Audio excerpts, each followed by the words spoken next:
오케이. 시죠. 자, 짧게 하겠습니다. 오케이. 어떻게 나오지? 어두운 것 같은데. 조절해봐.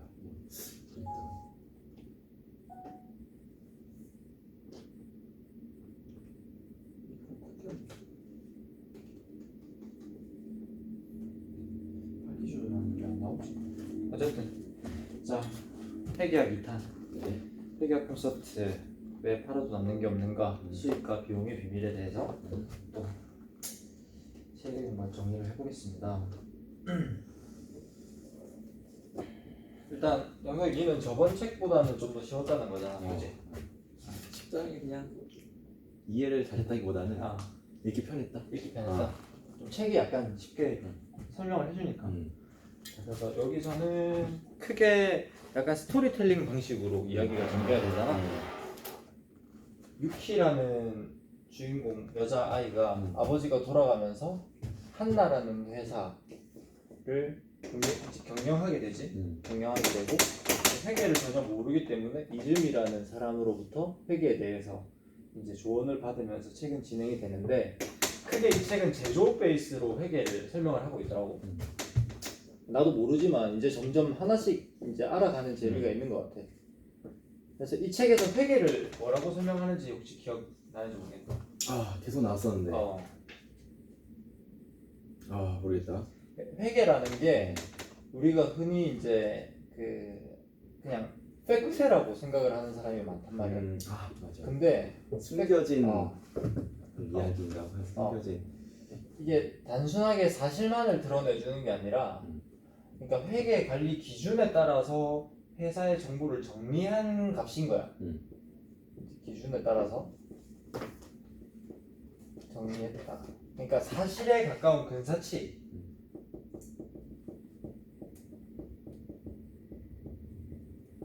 근사치가 된다. 요거를 여러 번 강조를 하고 있어. 그래서 이 회계를 통해서 회사를 이해할 때는 이 회계 자료만 보는 게 아니라 그 이면에 있는 걸 이해할 수 있는 능력을 길러야 된다. 이 얘기를 이 책은 처음부터 끝까지 계속하고 있고, 이 기준을 뭐라고 얘기를 하고 있냐면 도로교통법 같은 거랑 비슷하게 생각하더라고. 그래서 뭐 예를 들어 차로가 있는데 오른쪽으로 가야 된다. 그럼 한 번 결정이 되면 계속 그렇게 하잖아. 그럼 이 회계 기준도 마찬가지로 한 번 우리가 이 기준을 결정하겠습니다 라고 적용을 하면 올해, 내년, 후내년까지 계속 그 기준을 적용을 해서 가는 거야. 그래서 어쨌든 회계라는 것은 이제 사실에 가까운 근사치고, 이 도로교통법과 같은 방식으로 기준을 지속적으로 적용한다, 이렇게 알면 될 것 같아요. 그래서 우리가 저번에 이제 직장인이여 회계하라 라는 책을 통해서 이 회계에 대해서 조금 간단한 개념을 잡고 이 책으로 넘어왔는데, 이 책은 약간 응용편이라고 볼 수 있거든. 그래서 그때 뭐라고 했냐면 회사는 회사의 머니 정보다. 그리고 회계라는 것은 세무회계, 뭐 재무회계, 관리회계 뭐 쭉 있다. 근데 여기서 이 우리 회계 정보를 이제 일반적으로 정리하는 방식을 여기서도 손익계산서, 그 다음에 재무제표, 재무상태표다. 재무제표 안에 이렇게 있는 거지. 재무상태표, 그 다음에 이거 이렇게 딱딱딱 거리는 현금 흐름표 이렇게 있다고 했단 말이야. 그래서 요 세 개에 대해서 이 책에서는 좀 설명을 해주고 있어. 자, 그럼 여기서 요 세 개는 뭔지 이제 기억나서 알지? 이거 손익계산서는 뭐다? 그 시점에 그 시점에 수입과 지출의 어떤 그런 것을 보여주는 거고, 그다음에 재무상태표가 그런가? 아니야, 저거 맞아. 재무상태표는 뭐 일정 시점까지의 저렇게 얘기하기 힘드네. 그치? 그래서 그냥 쉽게 얘기하면 손익계산서는 회사의 성적표. 그 당시. 그 당시의 성적표. 재무상태표는 일정 기간의 건강검진표. 현금 흐름표는 약간 달라. 그래서 요 두 개는 아까 얘기했던 사실에 가까운 근사치 어떤 기준에 대한 정보의 정리고, 요거는 거의 팩트라고 볼 수 있겠지. 그래서 요 세 개에 대해서 조금 설명해 줄게. 자, 여기서 이 책에서 손익계산서에 대해서 좀 중요하게 얘기하고 있는 게 있는데, 그걸 얘기하기 전에서 이 책에서 가장 좀 쉽게 설명을 하려고 얘기했던 단어 중에 하나가 현금 창출, 그러니까 현금 제조기라는 단어를 좀 쓰더라고. 혹시 기억이 나는지 모르겠다. 기억이 납니다. 현금 제조기. 회사라는 것 자체를, 회사의 활동 자체를 하나의 어떤 현금이 들어가서 이제 더 많은 현금이 나오는 이런 활동으로 정의를 하고 있어. 그래서 이런 이 현금이 들어가서 나오는 이것을 하나의 현금 제조기 기로 설명을 하고 있단 말이야. 그러면서 이 현금 제조기에는 맨 처음에 이제 현금이 들어가면 재료가 있을 것이고, 재료가 들어가면은 이게 이제 가공이 될 것인데, 가공이 되면은 이제 가공하고 있는 그 재료가 가공되고 있는 걸 제공품, 그다음에 제품, 이게 이제 팔리면은 바로 현금이 되는 게 아니라 매출채권이 되는 거지. 그래서 요것들을 이제 현금 제조기라고 설명을 했다. 그래서 여기서부터 여기까지를 유동자산, 그리고 현금 제조기 자체는 고정자산, 그리고 나머지는 현금, 이렇게 보고 있단 말이야. 그래서 이게 약간 뭐 쉽게 얘기해서 회사의 자산을 구성을 하고 있는 걸 보여줘. 그래서 이걸 그대로 가져오면은 이제 재무 상태표로 나타낼 수 있거든. 그래서 이 회사가 얼마나 자산이나 부채나 자본 구성이 어떻게 돼 있느냐. 근데 재무 상태표가 영어로 뭐냐면 밸런스 시트야. 밸런스 시트가 왜 밸런스 시트지? 차변과 대변을 서로 맞추는 거. 맞아. 좌우가 같기 때문에 밸런스 시트다. 그래서 좌우는 뭐냐? 이 왼쪽은 뭐가 들어가고 오른쪽은 뭐가 들어가느냐? 이 왼쪽에는 이 자산의 그 운용 상황, 그리고 오른쪽에는 조달처, 이렇게 구성이 되는 거야. 저 되게 신경 쓰인다. 저 어떡하지? 잠깐 휴지. 뭐 없나?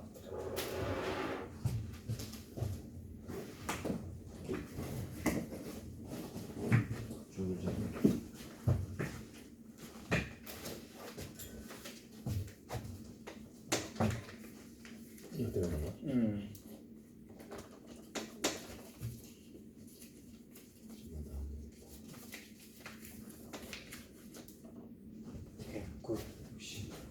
공대. 지금까지 잘 오고 있나요? 네. 오케이, 잘 오고 있으면 이제 재무 상태표가 원래는 우리가 그냥 저번에는 어떻게 이해를 했었냐면 자산은 자본 플러스 부채다.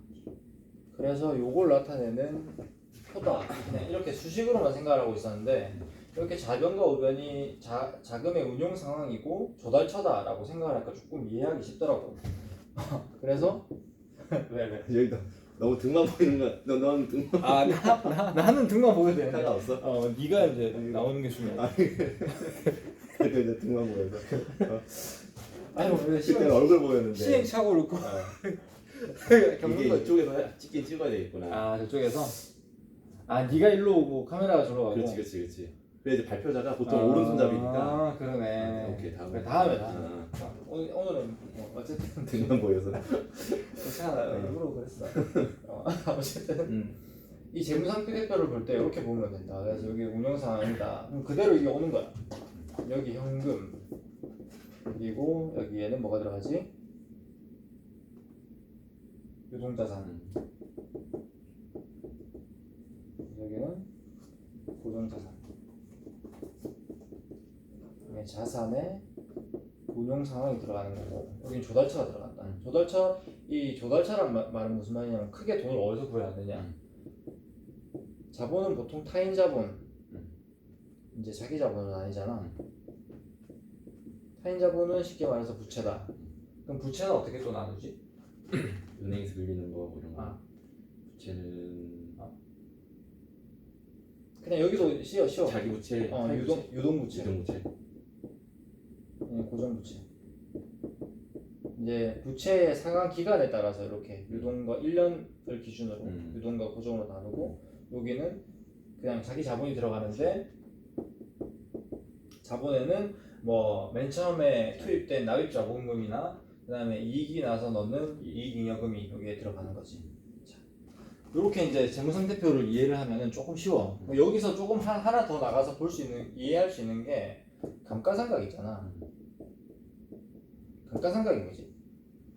시간이 지날수록 그 어떤 제품이라든지 그 가치가 점점 줄어들어서 가격이 깎이는 거 쉽게 말해. 그렇지. 이제 우리가 예를 들어 뭐 공장을 이제 고정자산을 사거나 아니면 비싼 어떤 고정자산을 이제 우리가 매입했을 때 그럴 때 어쨌든 그게 시간에 따라서 내용연수에 따라서 가치가 상각된단 말이야. 근데 그거를 이 재무상태표에 어떻게 반영이 되느냐 사실 잘 모르잖아. 예를 들어 우리가 5천만 원짜리 차를 샀어. 그러면은 여기서는 어떻게 적용이 될까? 그게 나의 고정자산. 아니, 제조업을 하는 상황에서 5천만 원짜리 차를 삽니다. 이게 상황에 따라 좀 다른 것 같은데 내가 그냥 어떤 회사 운영하는데 렌트를 했다라고 하면 유동자산? 자산으로는 유동자산? 근데 일단 그냥 현금 주고 샀다고 생각해보면 이 현금이 이만큼 줄지. 이만큼 줄고 고정자산이 이만큼 올라가게 되는 거야. 그러니까 쉽게 생각해서 우리가 차를 5천만 원 주고 샀으면 비용만 5천만 원 생긴다고 생각하는 사람이 많아. 나도 그렇게 생각을 하고 우리가 일반 이렇게 복식국기를 안 쓸 때는 그냥 비용 5천에 그냥 차는 생각을 안 하는데 고정자산이 늘어나고 현금이 줄어드는 거란 말이야. 근데 우리가 현금을 안 사고 부채로 샀어. 그럼 부채가 늘어나고 고정자산이 늘어나겠지. 그래서 자본과 오변이 똑같아지는 거야. 그래서 단순히 5천만 원짜리 비용을 한 번에 때리는 게 아니라 비용은 딱 샀을 때는 0이야. 비용 처음에는 0이고 이게 이제 매년 1,000만 원씩이나 5천만 원씩 이렇게 가는 거야. 보통 차는 5년 단위로 할 거야. 그래서 매년 1,000만 원씩 이렇게 연말에 비용 처리를 해주는 거지. 그래서 자산의 가치가 떨어지는 거야. 그런 식으로 해주는 거지. 그럼 1년 뒤에 자산의 가치도 떨어지고 뭐 이런 식으로 되겠지. 자, 그럼 여기서 또 나왔는데 자, 그러면은 여기서 비용 얘기가 나와서 하는 얘기인데 수익은 뭘까? 여기서도 이 얘기를 계속 하거든. 이건 좀 별개인데 수익이라는 것은 매출 마이너스 비용이다. 여기서 보면은 이 자본의 이익이 들어가 있잖아. 그리고 현금은 자변에 있잖아. 그래서 두 개가 사실은 내가 가지고 있는 현금과 이익이 동일하다고 볼 수 없다는 거지. 그래서 이익이 1,000만 원인데 현금은 500만 원씩 있는 거고 두 개의 실제적인 파이의 크기는 다르다. 그래서 두 개가 다르다. 마찬가지 여기서도 수익이라는 것은 매출과 비용의 차액이지 어떤 차액 개념이지 이게 그냥 현금의 개념으로 보면 안 된다. 수익을 이 책에서는 그렇게 많이 보고 있더라고. 설명을 해주고 있더라고. 그거가 하나 있었고 이렇게 하면은 손익계산서는 어떻게 그냥 기본적으로 이 재무상태표는 이렇게 얘기해줬고 손익계산서는 여기서 출발을 해. 이제 매출 마이너스 비용. 그래서 여기서는 이 이익의 종류가 이 정리할 때 여러 가지가 있는데 첫 번째는 매출 총이익, 그 다음 영업이익, 경상이익, 법인세 차감전 순이익, 당기순이익 이렇게 있는데 매출에서 이 매출 원가를 빼면은 이제 매출 이익이 되는 거고 빼면은 매출 이익이 되는 거고 그 다음에 판매비 및 일반 관리비를 빼면 영업이익 그 다음에 영업이익에다가 재무활동 발생 영업 외 수익 비용 이런 걸 빼면 경상이익 그 다음에 특별이익, 특별손익을 빼면은 이제 법인세 차감전 순이익 그 다음에 거기다가 다시 법인세를 빼면 당기순이익 이렇게 이제 이익의 종류가 여러 가지가 있다 라고 설명을 해주고 있다. 자 그리고 이제 현금 흐름표는 사실 우리가 저번에 얘기했던 거랑 비슷하니까 굳이 뭐 안 달아도 될 것 같고, 그치? 현금 흐름표는 몇 가지 그 뭐가 현금 흐름표를 구성하고 있지? 구성? 말을 제대로 하고 있나 모르겠다. 구성. 거기서 약간 수도꼭지처럼 그림을 그려서 설명을 해주고 있잖아. 그래서 여기서 이제 현금 흐름표는 어디서 나오냐면 여기서 현금을 넣어서 더 많은 현금이 나오잖아. 그러면은 요게 이제 영업 현금 흐름이 돼. 그럼 회사 입장에서 요거는 플러스 되는 게 제일 좋아. 그리고 이제 나머지 두 가지가 뭐냐면 요 영업 현금 흐름을 가지고 투자, 그 다음에 재무 이런 현금 흐름을 만든다. 투자 현금 흐름 같은 경우는 우리가 예를 들어 뭐 공장을 세우고 아니면 뭐 기술 개발을 하고 실질적으로 미래 가치에 투자하는 걸 투자 현금 흐름이라 그러고, 요거는 마이너스일수록 좋다. 단순히 마이너스가 좋은 게 아니라, 그러니까 건전하고 정상적인 회사일수록 플러스 마이너스인 형태를 띈다 그러더라고. 이 재무 현금 흐름은 우리가 어쨌든 아까 여기서 그 자본의 구성을 봤을 때 부채로 자금을 조달하잖아. 그것을 이제 차입하는 과정. 그러니까 상환하는 과정이 있을수록 돈을 갚아 나가는 게 이제 마이너스가 되는 거지.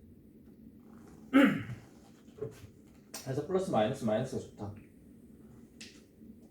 조금 더 자세하게 적혀있긴 한데 이 정도만 외쳐야 되겠지? 이렇게 하고 있고, 자, 요 뒤에 다루는 게 한 두어 가지 더 있는데 그거까지 마저 할까? 오케이.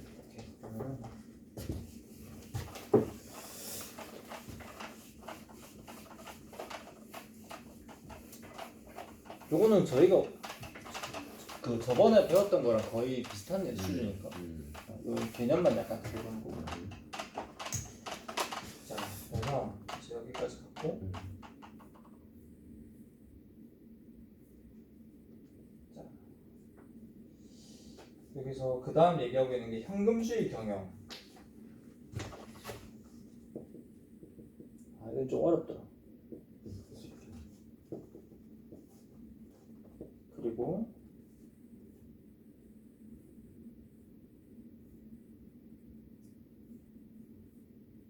한계이익과 고정비.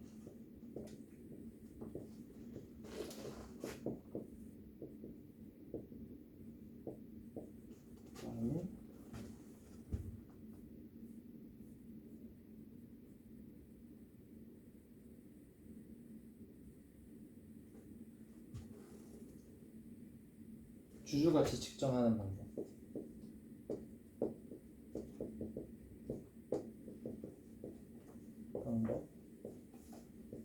그 다음에 분식 계획. 분식 계획은 어렵다. 이렇게 있는데 현금주의 경영에서 얘기하고 있는 거는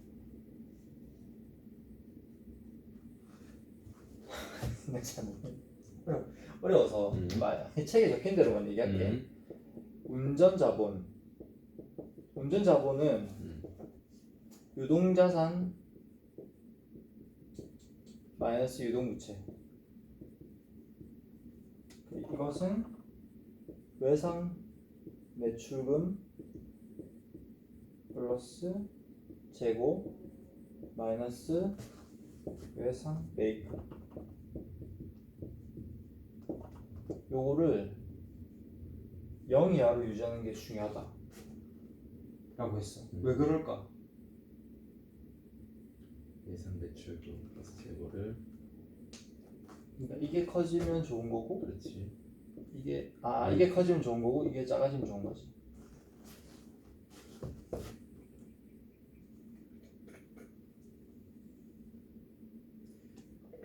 외상 매출금은 내가 팔고 받아야 될 돈이고, 재고는 내가 못 팔고 쌓아 있는 거니까 둘 다 당연히 작아지는 게 좋은 것 같고. 맞아.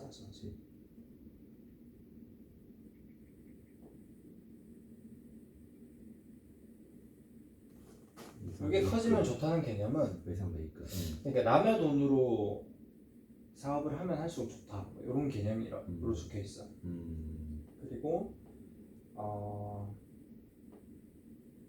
이 운전 자본이 적다는 거는 그러니까 회사의 메인 돈이 그러니까 묶여 있는 돈이 적다라는 개념이에요. 그래서 이게 적으면 적을수록 회사의 캐시가 많이 돌아간다라고 얘기를 하더라고. 일상적인 자금이 적다는 뜻이 이게 적다는 거. 그래서 원래 매출이 증가하면 이 운전 자본도 같이 증가하거든.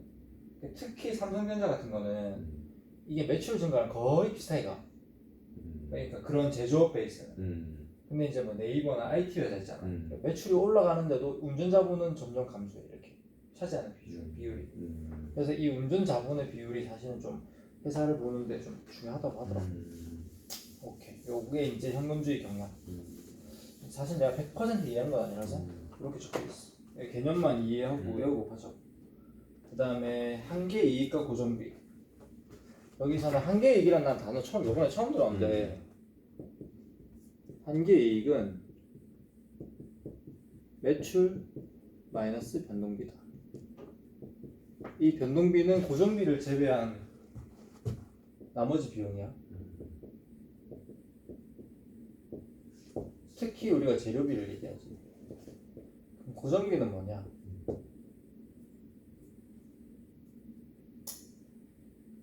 이거는 이제 매출액의 증가면과 상관없이 회사를 운영하는데 계속 지속적으로 들어가는 비용. 뭐 공장 운영비, 전기세 뭐 이런 게 되겠지. 뭐 그런 거 쓸 수 있고. 생산 설비비, 종업원에게 나가는 고정인건비. 이런 것들은 고정이 돼 있다. 그래서 요거 한계이익을 이렇게 정의를 하고 있고, 그 다음에 한계이익률. 률이라는 개념을 얘기하고 있어서 요거는 한계이익을 나누기 매출 이렇게 하고 있다. 그래서 요걸 왜 했느냐? 그래프를 그려놨잖아요. 여기 책에서. 이렇게. 여기 아니다. 하나 더 오른쪽인데. 오른쪽에 있고, 요렇게.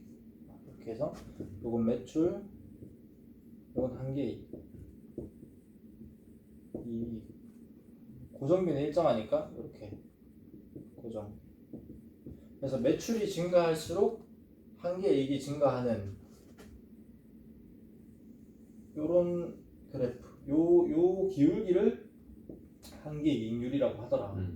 그래서 여기서 이걸 왜 가져왔냐면 요 포인트 여기가 그러니까 매출이 그러니까 이렇게 되겠지. 요 지점을 보면 요 지점과 요 지점 보면 설명이 편하겠다. 요 지점에서는 이제 고정비가 뭐 예를 들어 10이다. 그럼 여기가 이익이 여기는 20 되겠지. 그래서 이익이 설명 진짜 못한다. 그래서 이게 한계이익률이 클수록 요 브레이크 이븐 포인트, 요 손익분기점이잖아. 요 고정비와 이익이 같아지는 순이익이 같아지는 요점 BEP 요점이 왼쪽으로 가겠지. 그 말은 무슨 말이냐면 이 한계이익률이 커야 된다는 거잖아. 이 기울기가 커야 된다는 거잖아. 그럼 그 말은 한계이익이 크면 크고 이 매출이 줄어드는 것보다 한계이익이 크면 되겠지. 매출은 증가하는 게 좋다고 일단은 가정했을 때, 그럼 한계이익이 클 때는 매출 고정일 때 변동비가 줄면 좋겠지. 그 말은 무슨 말이냐면 이 제품 A가 있어. 그럼 이 제품의 재료비가 뭐 쉽게 생각해서 뭐 10이다. 그럼 이거의 판매 단가가 100이야. 그럼 이거의 한계이익률은 한계이익은 90이다. 맞지? 그러니까 이런 식으로 이 제품 단가 대비 변동비가 작으면 작을수록 이 한계이익은 커지는 거야. 내가 지금 잘 설명하고 있나? 이해되고 있나? 그래서 박리담에나 여기서 얘기 나오잖아. 그 프랑스 레스토랑이나 또 뭘 비교했지? 만두집 만두 가게. 만두 가게를 비교하면서 박미담회가 좋으냐 아니면은 그 프랑스 가게가 좋으냐 어느 게 돈을 많이 버느냐 이런 얘기를 하고 있는데 여기서 쉽게 설명해서 만두집 같은 경우는 이 한 개 이익이 클까 작을까? 만두집 같은 경우는 재료비가 작으니까 한 개이 클 것 같아. 아 그렇지 않고 어. 이 재료비는 작은데 대신 이 매출이 작아. 이게 작아. 그러니까 매출은 여기서 쉽게 생각해서 만두 하나의 가격이라고 생각을 하면은 만두 하나의 가격도 낮게 측정을 한단 말이야. 그래서 이 한객이 작아. 그 말은 무슨 말이냐면 이 기울기가 낮아. 이 낮아도 돈을 벌 수 있는 이유는 이 만두 가게는 고정비가 또 낮아. 그래서 이게 성립이 되는 거고 프랑스 레스토랑 같은 경우는 기본적으로 고정비가 높아. 왜냐하면 인테리어비도 많이 낼 것이고 거기에 뭐 소믈리에 맞나? 걔네들도 인건비가 비싸잖아 만두집보다. 그래서 이 고정비가 높은데 이게 수익이 나려면 이 낮은 한계 이익률로는 수익이 될 수 없는 거야. 매출이 엄청 많아야 되는 거지. 그래서 이 단순히 매출이 많아야 되는데 매출만 많다기보다는 그러니까 이 한계 이익률이 높아야 돼. 그러니까 판매 단가가 일단 높아야 되는 거야. 이 재료비는 낮고. 그래서 뭐 거기엔 파스타나 뭐 와인이나 들여오는 원가는 낮은데 판매비가 높은 이유가 요 그래프의 이 기울기를 높이기 위해서지. 고정비가 높기 때문에. 고정비가 높기 때문에. 그렇게 해야 요 두 개의 브레이크 이븐 포인트가 그나마 비슷한 수준으로 가는 거지. 대신 이거의 장점은 이 고정비만 넘어가면 그 다음에 이익률이 더 높아지는 거야. 대신 얘네들은 요 만두 가게는 이 고정률 상승 비율이라고 해야 되나? 이게 조금 낮겠지. 조금 이해되나? 요런 개념.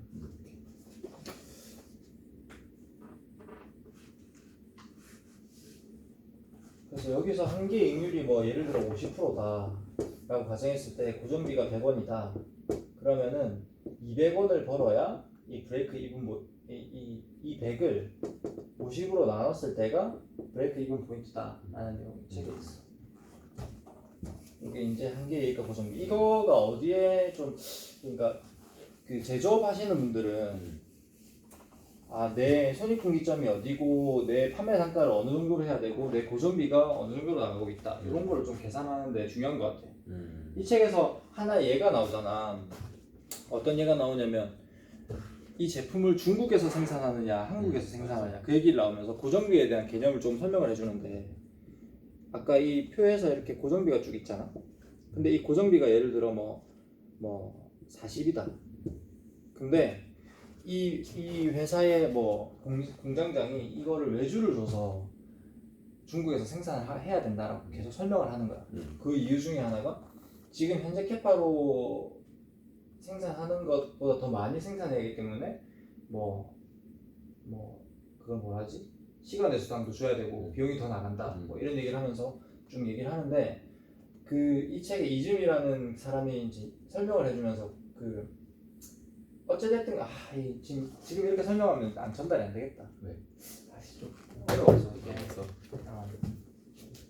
시간 내가 얼마나 썼지?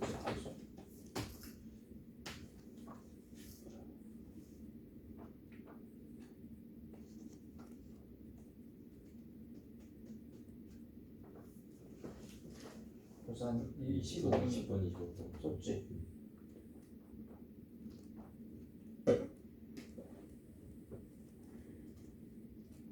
지금까지는 잘 전달됐나?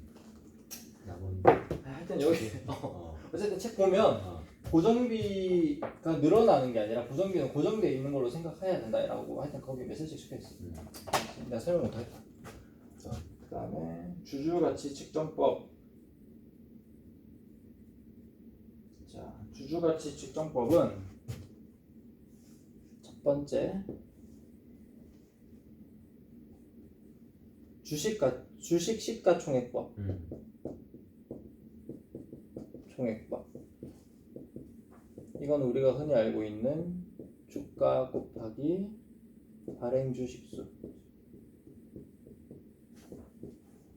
번째, 할인 현금 흐름법. 장래에 예측되는 현금 흐름을 현재 가치로 바꿔 금액으로 나타낸 것. 이 기업 가치에서 부채를 차감한 차액이 주주 가치다. 이 말이 무슨 말이냐면 전달이에요. 이게 무슨 말이냐면 이게 DCF라고도 하거든. 디스카운트 캐시플로우 메소드라고 하는데, 그러니까 회사가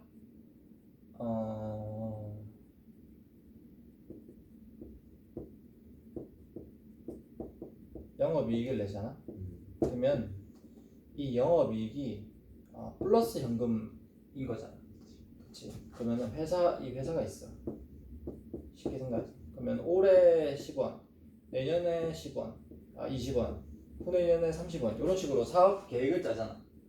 10원, 20원, 30원 이런 식으로 영업 흐름으로 해서 들어오는 돈을 현재 기준으로 계산을 하는 거야. 그래서 이거는 조금 이거 근데 영원히 할 수는 없잖아. 그렇지. 그래서 어느 특정 시점이 있어. 특정 시점까지는 이렇게 사업 계획을 기반으로 하고, 그 다음 요쪽은 이제 연구 성장률.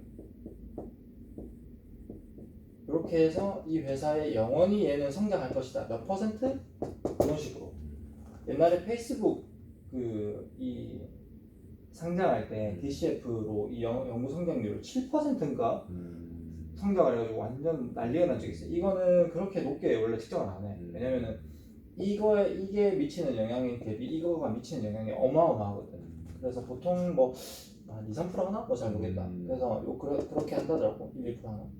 그래서 이런 식으로 해서 어쨌든 회사의 주된 영업 활동으로 들어오는 현금 흐름을 현재 가치로 할인한다. 현재 가치로 할인한다는 건 무슨 말인지 알아? 그냥 쉽게 얘기해서 1년 뒤에 100만 원이 지금의 100만 원과 가치가 다르잖아. 그리고 2년 뒤에 100만 원도 가치가 다르잖아. 근데 그거를 현재로 바꾼다. 현재 가치로 바꾼다 이 말이거든. 그래서 이거를 현재 가치로 다 썸을 해서 한 게 이 현금 할인 현금 흐름법이다. 이 할인 현금 흐름법으로 그럼 가치가 나왔어. X1이다. 그럼 이걸 다시 발행 주식수로 나눠. 그래서 나오는 금액이 적정 주가다 라고 얘기를 하는 방법도 있다. 그리고 하나 더 여기 이 회사에서 이 회사가 이 책에서 얘기하고 있는 게 이제 브랜드 가치법, 브랜드 회계인데, 이게 이제 점점 이제 힘을 받고 있는 그런 방법이라고 하더라고. 그래서 예를 들어 뭐 럭셔리 브랜드 이런 거는 사실 브랜드가 가지는 가치가 더 크잖아. 그러니까 똑같은 제품이지만 그 브랜드를 붙였다는 이유만으로 부가치가 높아지잖아. 그래서 그 브랜드의 가치를 요즘은 어떻게든 측정을 하려는 움직임이 있대. 그래서 그거를 회사의 자산으로 혹은 가치로 반영을 하는 그런 게 이제 주가 너무 개념적인 얘기인데, 우리가 이제 계속 하나씩 책을 읽다 보면 이런 개념들이 좀 더 디테일해질 거니까 그럼 그때 또 그거를 설명하면 될 것 같고. 이제 마지막 분식회계.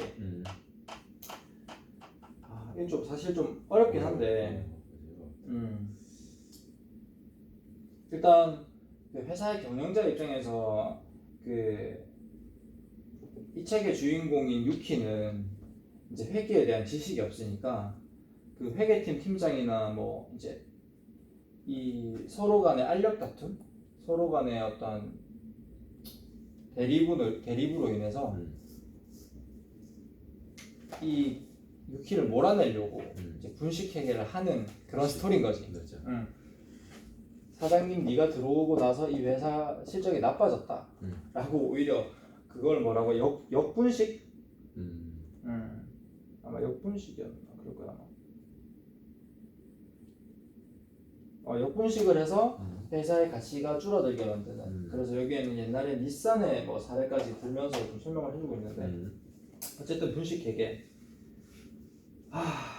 분식회계는 여러 가지 방법이 있다. 근데 흔히 사용되는 방법이 재고를 사용한 분식회계.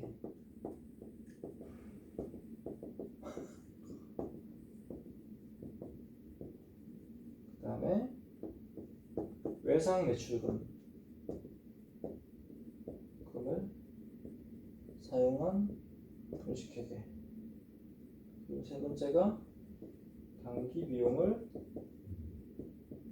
차기로 이월시키는 방법. 자, 너무 어렵다. 이건 솔직하게 고백을 하자면 나도 100% 이해가 안 돼. 일단 이거는 상품 재고의 수량과 단가를 부풀리는 방법. 그래서 이렇게 이제 차변과 대변이 있고 여기 유동자산의 재고가 있을 거 아니야. 그럼 요거를 뻥튀기 하는 거야. 그만큼 없는 재고를 만드는 거지. 그러면은 여기도 늘어나야 될 거 아니야. 그럼 없는 이익을 만들어내는 거야.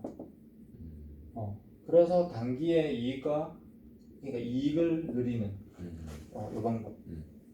이거 1번. 가공의 재고를 만들고 그것을 팔아서 이익을 실현했다라고 정리하는 것이다. 그 다음에 외상 매출금을 이용한 방법. 차기의 매출을 단기 매출로 앞당겨서 인식하는 것. 그러니까 팔리지 않은 제품을 이거 동일한 건데 그러니까 첫 번째 개념이 출발이 다른 거지.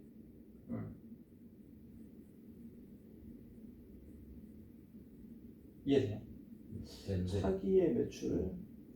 그게 발생하지 않은 게 아니라 발생한 거를 땡겨오는 거 아니야? 그렇지. 그러니까 내 다음 기에 발생할 걸로 예상되는 매출을 그거를 지금으로 가져오는 거지. 그러면 자연스럽게 다음 게 줄어들겠지. 다음 게 그런 거고. 이번 비용을 단기 비용을 차월로 이월시키는 방법. 그러니까 계정 자체를 예를 들어 비용으로 떨어야 되는 건데 요거를 가지급금은 자산 계정이라네. 그러니까 가부를 한 걸로 자산 계정으로 바꿔서 그 금액만큼 단기 이익을 부풀릴 수 있다 라고 적혀 있었어. 내가 100% 이해 못했어. 예를 들어 교재비 예산을 다 써버린 영업부 직원이 그 교재비를 타 자산 계정 또는 가불금으로 처리해 두었다가 다음 차기가 되었을 때 교재비 명목으로 정산한다. 그러니까 실제로 회사에서 캐시는 나갔어. 캐시는 아웃 됐는데 마이너스 됐는데 뭐 여기 이제 자산 계정에서 여기 그러니까 원래는 캐시가 나가서 없어져야 되는 건데 유동자산 중에 이걸 만드는 건가? 가불금으로 타자산 계정으로 아니면 가불금 여기 있는 건가? 하여튼 이건 잘 모르겠다. 이건 사실 우리가 조금 더 공부를 해봐야 되겠다. 하여튼 이렇게 해서 늘린다. 늘리는 방법을 알겠어. 그렇게 했다. 그래서 재고, 매출 채권, 그다음에 단기 비용. 그래서 이런 거를 사전에 방지를 하기 위해서는 한 3기분의 재무제표를 비교 대조하면서 갑자기 금액이 뛰거나 준 것들은 꼭 그 원인과 배경을 직접 현장을 방문해서 확인을 해야 된다 라고 적혀 있습니다. 그 외에 많은 얘기가 있지만 설명하기도 조금 어렵고 일단 여기까지 해도 되지 않을까? 들어보니까 어렵네. 그치? 오케이. 자, 여기까지만 일단은 여기까지 했습니다. 잘했습니다. 고생하셨습니다. 어려워라.